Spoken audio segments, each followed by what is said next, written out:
Shalom, and welcome to What the Watchman Sees, a ministry that will sift through all of the social media noise to show you news of importance from the Most High's perspective.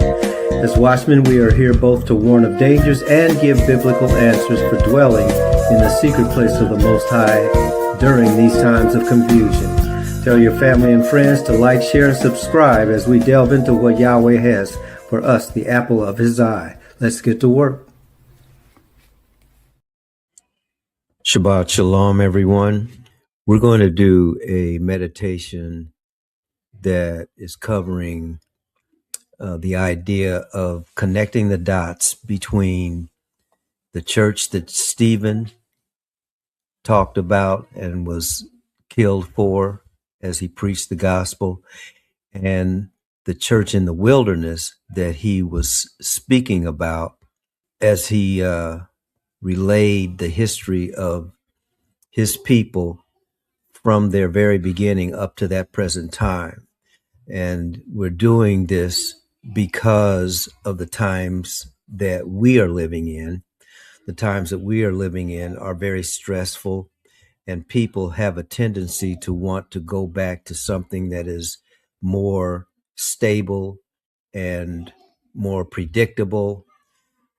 Those aren't the days that we're living in. So we can either see that as completely negative, or we can also see the potential, and that what is happening is a manifestation of that which is going to replace all of the things that have happened in the past and up to now. But you can't have two if you will, systems operating at the same time. One of them has to pass away so that the other one can thrive. But in that interim period, there's a lot of chaos. So that being understood, the Most High has told his people, these are the days that you are to shine forth as the sun.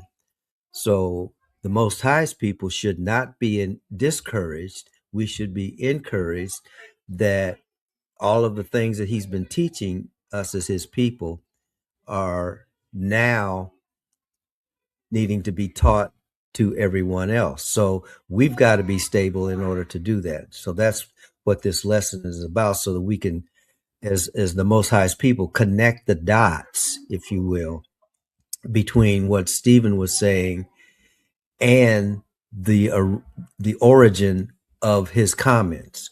So we're going to go ahead and bring up the presentation. Okay. So we're talking, there are a couple of words that you're going to hear and do need some explanation. We're talking about the church in the wilderness. So we're talking about the church. We're also talking about feast days or worship, and how both of those directly relate to the assignment that the Most High has for his people in this day. And as we go through this meditation, what we want to be able to get out of it is that the Most High wants much, much more out of us than just being a religious and a ritual oriented group of people. Okay, so we're going to be looking at several key scriptures, one of them in Acts chapter 7, which is the account of Stephen. And actually there is a typo on the screen here, because the first one, Acts 7:38, it actually should say Acts 2:38. So we'll talk about that. And then also we're going to be looking at the book of Exodus and how that relationship that Moses had with Pharaoh and his people is the beginnings of where we are right now. Okay, so let's go ahead. So that first word, the church, does need to be given a definition. The common teaching is that the church began on the day of Pentecost in Acts 2 chapter 38, verse 41. It says, and the Most High added to the church daily such as should be saved. So the scriptures actually do say the Most High added to the church. Okay. So the question that we will start this meditation on is, was that actually the beginning of the church? And so, or did it begin earlier? So that's what we're looking at. Okay. And the way that we find the answer to that question is by using the law of first mention. You've heard me talking about that before. When it comes to studying the Bible, this is a good way to get information that allows us to see what the Most High is telling us and teaching us from the perspective of the people that first received the messages or first received the instructions. So that's what the law of first mention is.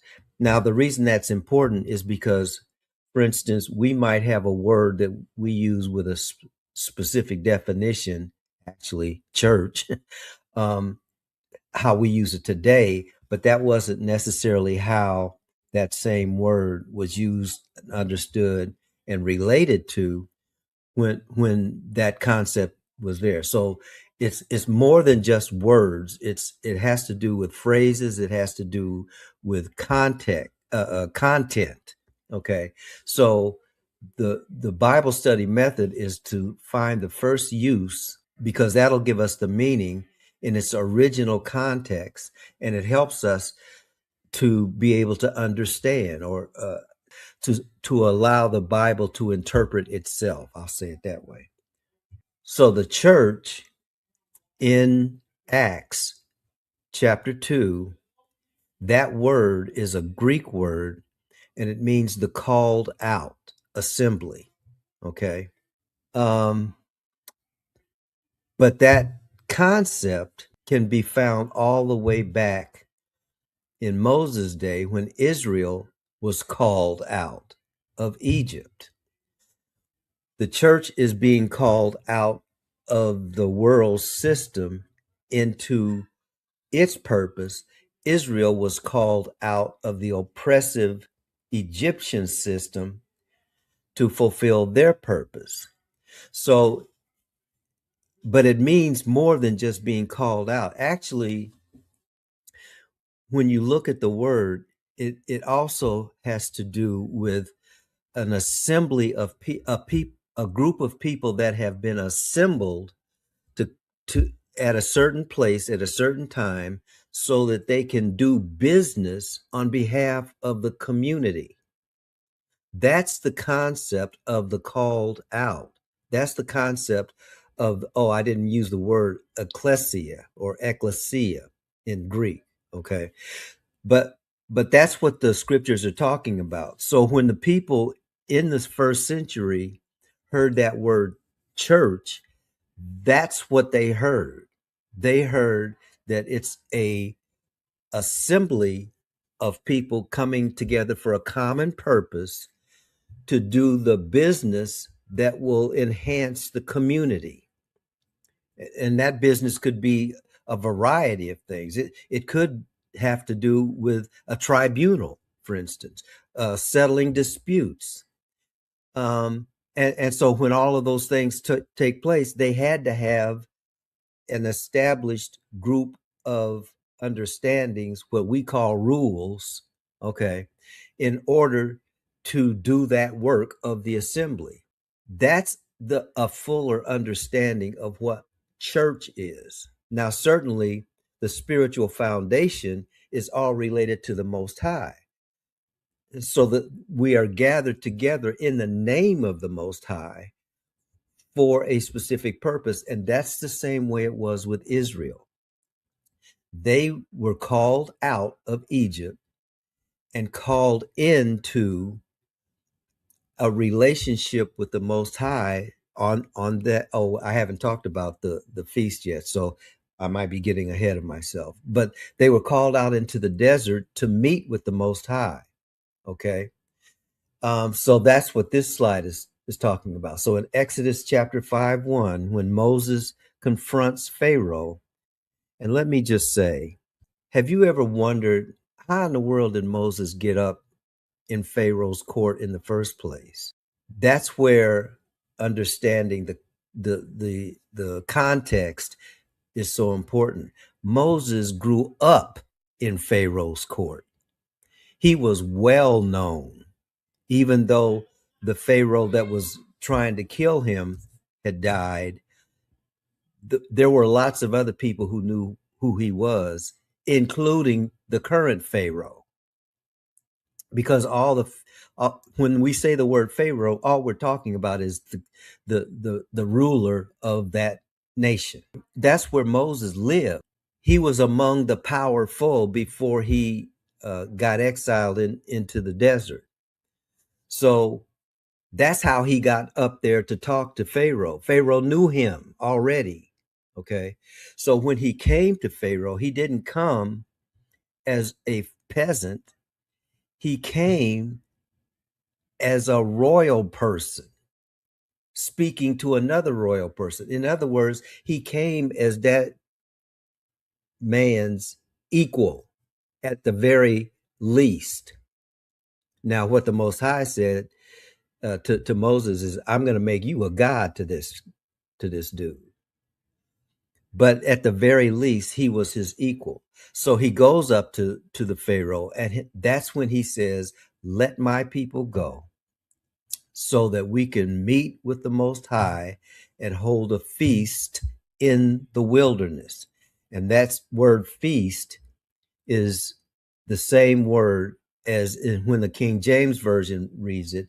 It says, so that we can go worship in the wilderness. So when we talk about worship in 2025, that's a different understanding than when he said it in Exodus chapter 5. Because what he was really saying is we're going to go and meet with our creator. And that's a part of the not only the history but the culture of the children of Yasharel. They had a number of feast days or days when they were to set apart and meet with the Most High. They're called Moedim in Hebrew. Okay, so that's what these feast days were. It wasn't just to eat food, although they did that too. But the main purpose was for them to be assembled as a people group and listen to the instructions of the Most High as to how they were to be as a people. Before, they were just a big family. They were going into the wilderness to become a nation. And that nation was to be a nation of priests unto the Most High and unto the people around them. Okay, so that's what Stephen was telling the people in Acts chapter 7. So when he talked about the assembly, because, or actually the more importantly, Stephen used the word church, and he used the word church in relationship to the children of Israel in the wilderness. That's when the church was first established. It was established as the nation of Yasharel, of Israel. And they were to be a separated people. They had a divine purpose, and they were being given a foundation as a called out community to do the work of the Most High. The work of the Most High is not religious work. It's nation work, but it's to be a righteous nation. And so that's what Stephen was telling his people that they hadn't been doing. And just like the thing that got him killed, he said, which of the prophets have y'all not killed? because every time the Most High sends somebody to you to tell you you're not living right, you've got a wrong focus, then you kill that messenger, and they killed him too. But the reason why we're looking at it is because that's the first mention of church, of the church of the Most High. It's the church in the wilderness. It's the assembly. It's the bringing together of people of the Most High in the wilderness. Okay, so that's what he talked about. And all of that happened under Moses. So this is just kind of a repeat of that. So then what is the purpose? Well, I said it already, but this is what the children of Yasharel then and now are supposed to be doing: to represent the Most High and to act as priest. And one of the major jobs of the priest is the job of reconciliation. See, that's why the Father said, I'm only going to give a certain tribe the responsibility of making these sacrifices, which is actually the order of service that the scriptures talk about. So when we hear worship service, we think about how things happen when we go to church. However, originally it was an order of how to serve the Most High. It was a sacrificial way of serving, which made them holy enough to be able to serve a holy God. And that holiness was given by Him. So the priests were to serve as the mediators between the Most High and His people, just as His people were to serve as the mediators between the Most High and the rest of the world. So that was always the design for Yasharel. A nation of priests are those who represent the Most High, reconciling the world back to Him, and demonstrating how that looks. What does that look like? Well, how would Israel know? That's what happened on Mount Sinai, because Israel didn't know. Moses went up on that mountain to get from the Most High the tenets of civilization that the Most High expected His people to live under and to live by, because those tenets presented them as a holy nation, a nation set apart to represent the Most High on the earth. So when they went into the wilderness, that's why Moses called it a feast, or as I had said earlier, a Moedim or a Moed. So it was an appointed time. Now, let me just mention, I answered a question that may have been in the hearts of people wanting the answer, wanting or trying to understand, why would Moses have said to Pharaoh, let my people go so that we can go into the wilderness and have a feast or have a time with the Most High? Because wasn't that a lie? In most of our understandings, what Moses told Pharaoh was, we're going to go 3 days into the wilderness and worship the Most High, with the implication that, and then we'll come back. But that wasn't what he said. He said, we're going to go on a 3-day trek to have a meeting with the Most High.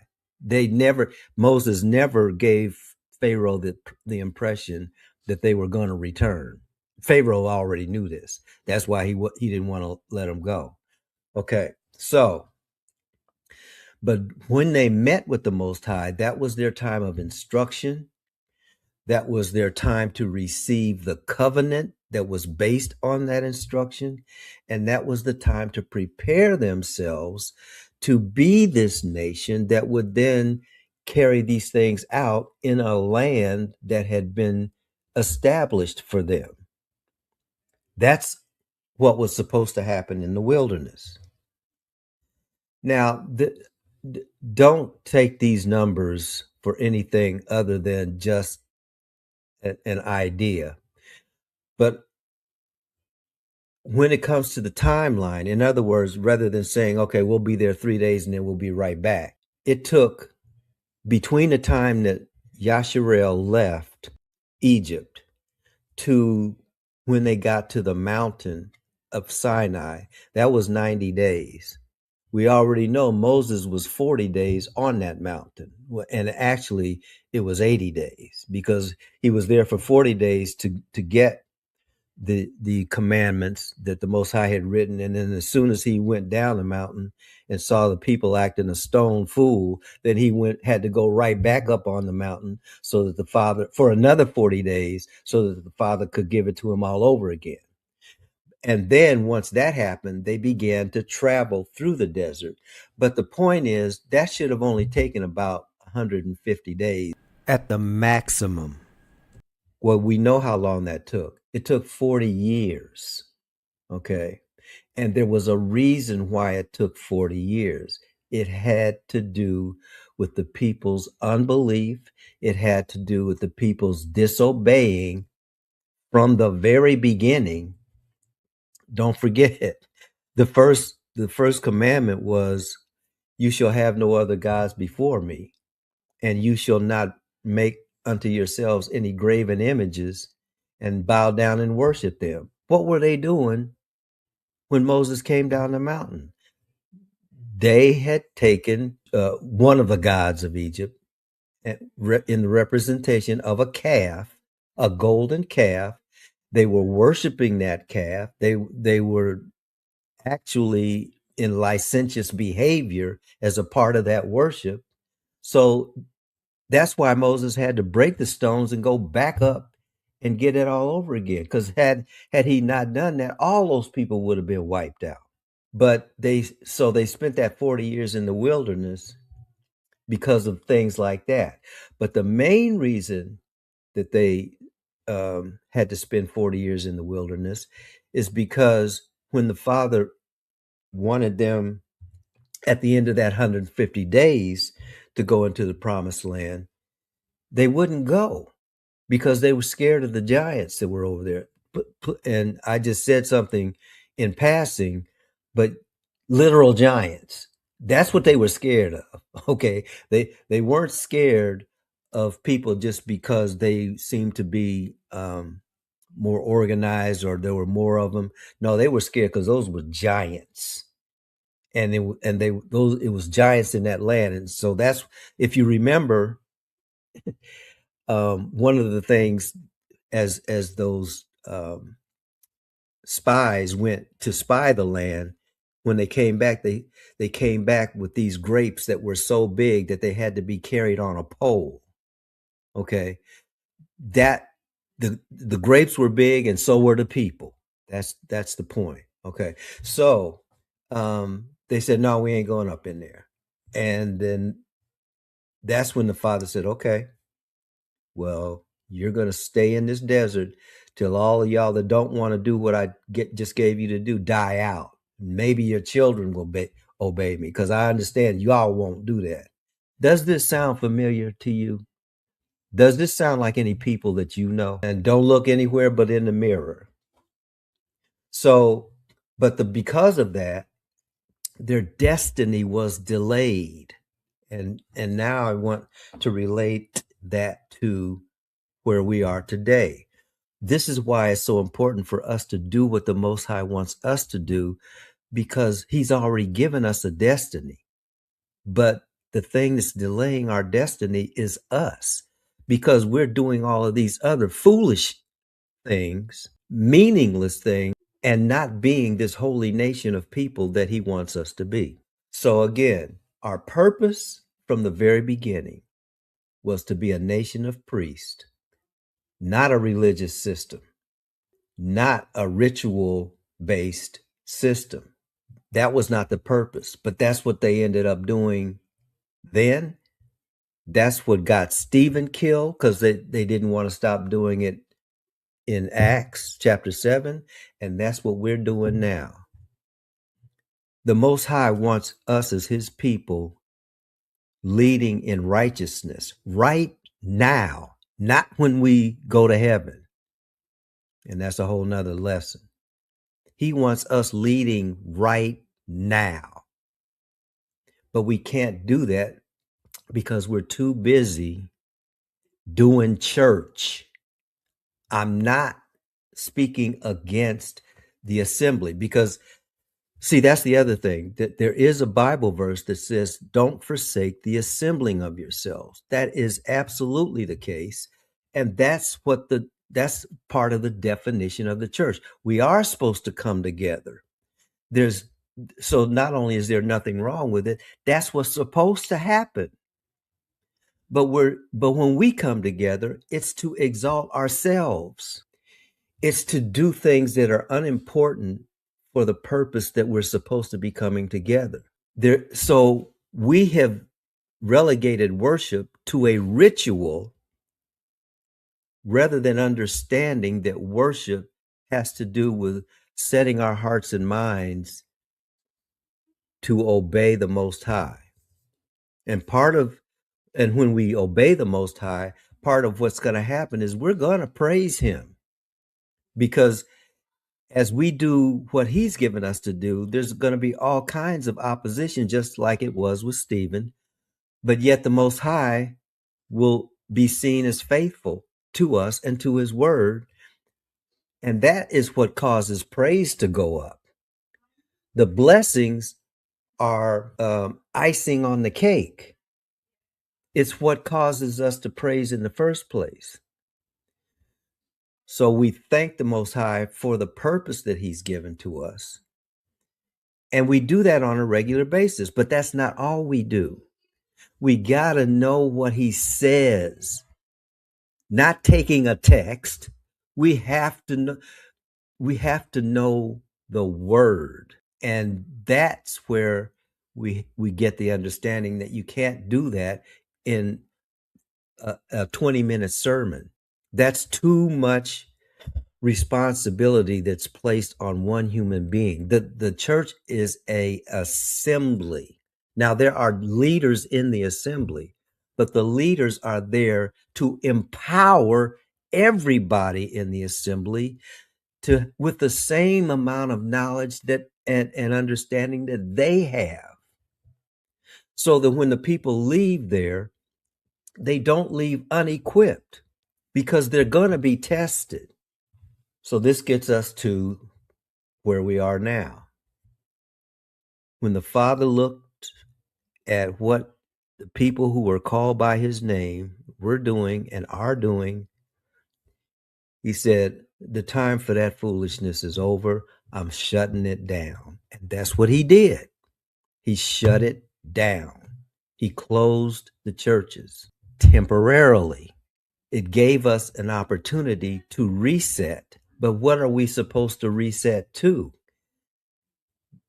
The old landmarks, the foundation. And that takes us back to Yasharel.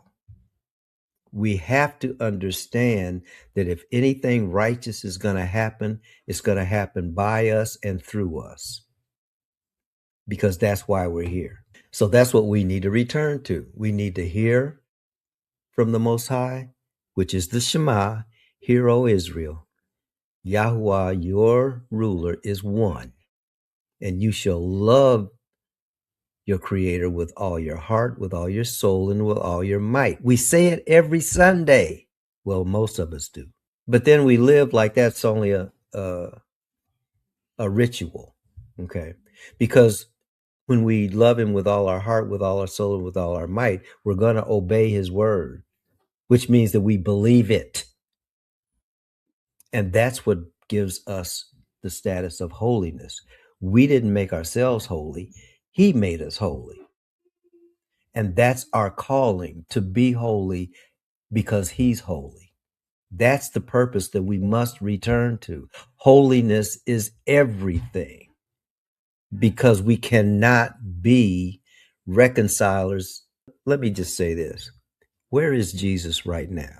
If people don't see Jesus in you, Jesus doesn't exist, because they can't see heaven. That's why he came in the first place, so that all humans could understand this is what God looks like. This, not in the physical form, in what he said and what he did. And he said, unless a corn of wheat is planted in the ground and dies, it cannot grow up and produce fruit. Who's the fruit? That's us. Well, what has he produced? He's produced himself. These are the kinds of things that we should be meditating on, because that would make our behavior different. He came to serve. We come to be served. So when we do it his way, the same thing that happened with Yasharel coming out of Egypt as a ragtag group of people and moving into the promised land as a nation.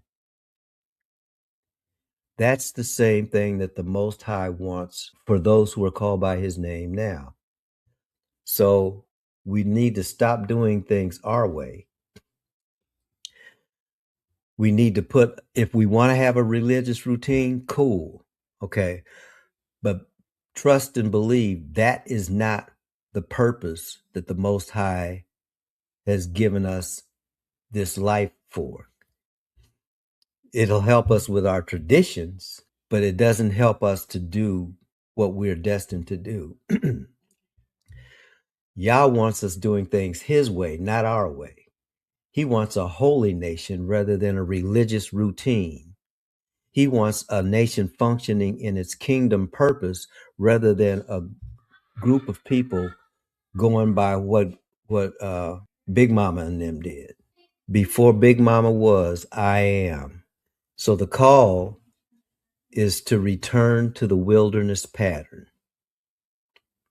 In other words, return to our original calling and purpose. Well, what is that? To be a nation of priests and reconcilers underneath the king, who is Yeshua, and he is coming back. But he's coming back for an assembly that's not spotted. See, that's the difference between us and our ancestors in the wilderness. They never removed the spots. They never let him take the spots away. He has given us that blessing, and it's not something that we did. It's something that he did. That's why it's so important to understand who Yeshua is and what he actually did. So there is Yah's will and there's our will. When we were young people in college, some of us wanted to be revolutionaries. Some of us were saying then the same things that are being said now. We don't need this place. We can do stuff on our own. We can build our own society. So we used to say, what time is it? It's nation time. That's where that came from. And so that's the same thing that the Most High is telling us as his people, those called by his name. What time is it? It's nation time. It's not religion time. It's nation time. Nations include the entire spectrum of life and godliness. And certainly included in that is the time that we spend in praising him and worshiping. But the other part of worship is to take care of the widows, take care of the orphans, make sure that people have food that's not killing them, make sure that those who have the ability to be healed are healed, make sure that those who are blind can be given their sight. We got work to do as Yah's people. Father, bless you and keep you. Father, make his face to shine upon you and be gracious to you. Father, lift up his countenance upon you and give you his